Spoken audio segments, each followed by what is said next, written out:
I want to talk with you today about something that's on a lot of people's minds, I think probably in the news, and that's the topic of cryptocurrencies. If you follow the news at all, you know that just here in the last couple of days, there's basically been what's been called in the press a cryptocurrency bloodbath. Some are calling this the crypto winter. They're calling this the cryptocurrency meltdown. And if you have money in cryptocurrencies, you know exactly what I'm talking about. And I'm sorry that this is happening if you're invested in cryptocurrencies.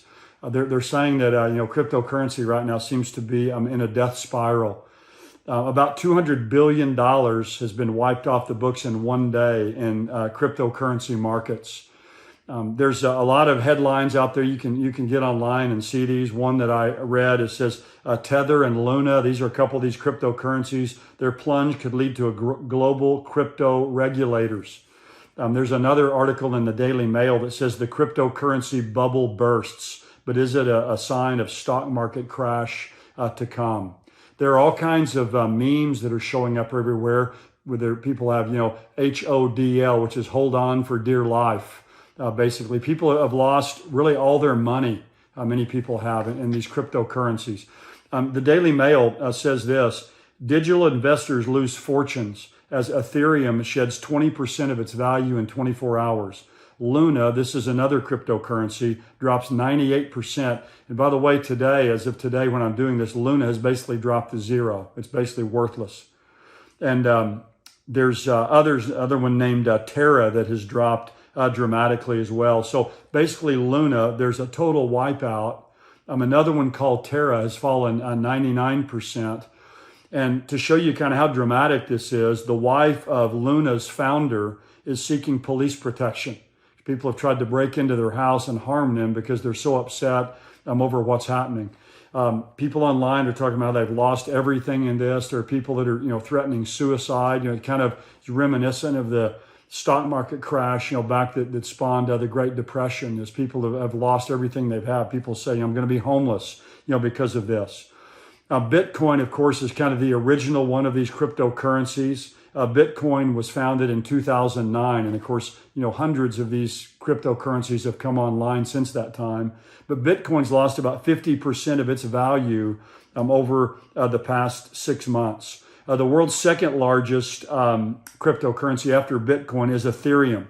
And as I said a few moments ago, it's down about 20%. So everybody's wondering, why is this happening? Is this kind of a sign of things to come on the stock market?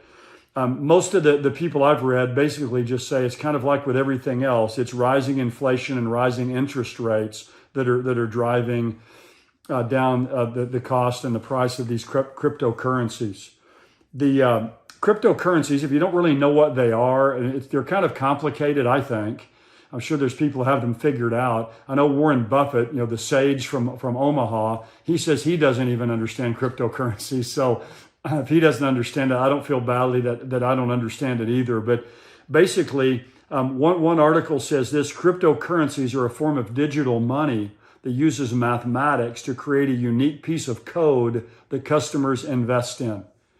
So Bitcoin, again, was the original digital currency starting in 2009. And really, what makes cryptocurrencies attractive to a lot of people is they bypass central banks and governments.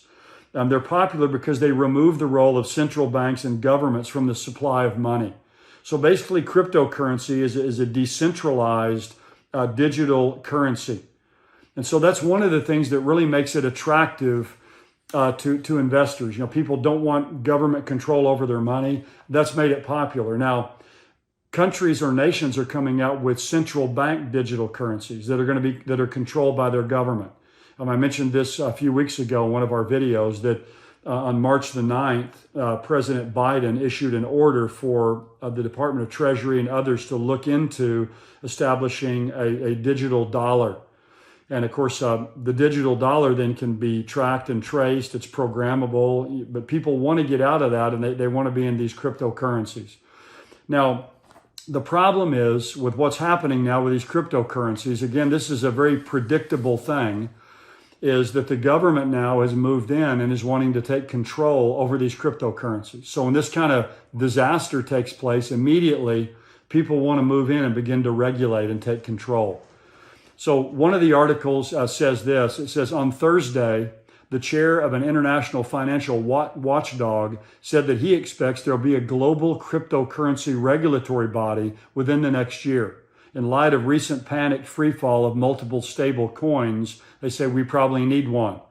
I would not expect that to be the case the same time next year. I think lack of regulation is bound to change, said the International Organization of Securities Commissions. Ashley Alder further explained that another international watchdog group, the Financial Stability Board, is already working on policies surrounding unbacked crypto, and that the Bank of England is considering stable coin regulation. So again, what they're looking to do now is bring in global crypto regulators to regulate all these cryptocurrencies.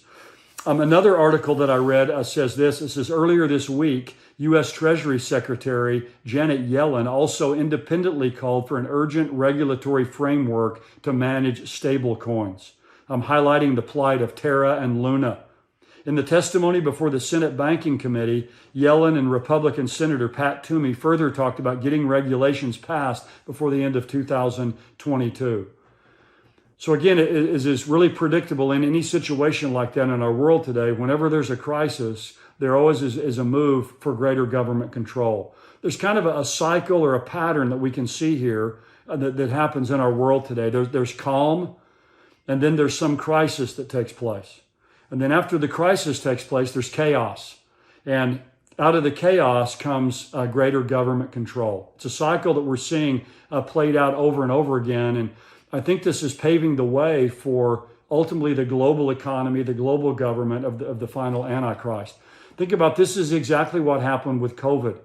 There was calm, then there's this crisis with COVID, there's chaos, and the government moves in with all kinds of controls of masks and mandates and lockdowns and vaccines and all kinds of things that are placed upon people. I think one of the things one of the areas this is going to happen in, it's happening now, but it's going to ramp up dramatically is climate change. But, people are saying, there's this crisis, the world's going to end in 10 or 15 years, and it's going to be irreversible. We've got to have to do something now. And so there's this chaos, and so government control will come in. Again, they're going to tell you what kind of car you can drive, how many miles you can drive. They're going to tell you how much meat you can eat because of the methane that are given off by cattle. So it's going to be a government control over people's lives. Again, that's going to be based upon this perceived crisis of this global climate change. So we saw it with COVID. We're seeing it with climate change. And now we're seeing the same thing with cryptocurrencies. Again, the answer to every crisis that comes along always now is greater, more government control. And so what I think is going to take place is they're going to put a lot more government control on these cryptocurrencies because governments really don't like these cryptocurrencies. Those who want to control everything, the great resetters, they don't want these decentralized cryptocurrencies. They want central bank digital currencies that are issued by governments that can be controlled, that can be tracked, that can be traced, and that are programmable, that can even tell you where you can spend it. So all of this greater control that we're seeing take place now with cryptocurrencies, again, is a part of this movement towards, I think, a global economy. Because for the global economy of the Antichrist to come in place where no one can buy or sell without the mark of the beast, they're going to have complete control of the world economy. And the only way you can have control of the economy is if there's no cash, and ultimately if there's no cryptocurrency, which is decentralized. It's all going to have to be this central bank digital currency that they can take over and control. So this is just another evidence really that we see here with this crisis in cryptocurrency. And again, I have no idea where this will go, whether it will correct itself, but some of these cryptocurrencies seem to be finished, if their value at this point in time is zero. But we're continuing to see this government control and this march really towards the global economy of the Antichrist that's predicted in Revelation chapter 13. The way the world is today with the volatility, we're seeing this now with the stock market going down. Everybody's wondering where's the bottom going to be this time. We see a global volatile economic system that's going to require, at least it's going to be perceived to be required, more and more control by governments over what's happening. And so this is just another evidence of that. There's a crisis, and then there's control. Well, it's all heading towards what the Bible predicts for the end times, which again should give us a hope each day, a living hope, a vibrant hope, that today could be the day that Jesus comes. Perhaps today could be the day that our Lord Jesus comes again. We need to live in light of that and be ready. Well, thank you again.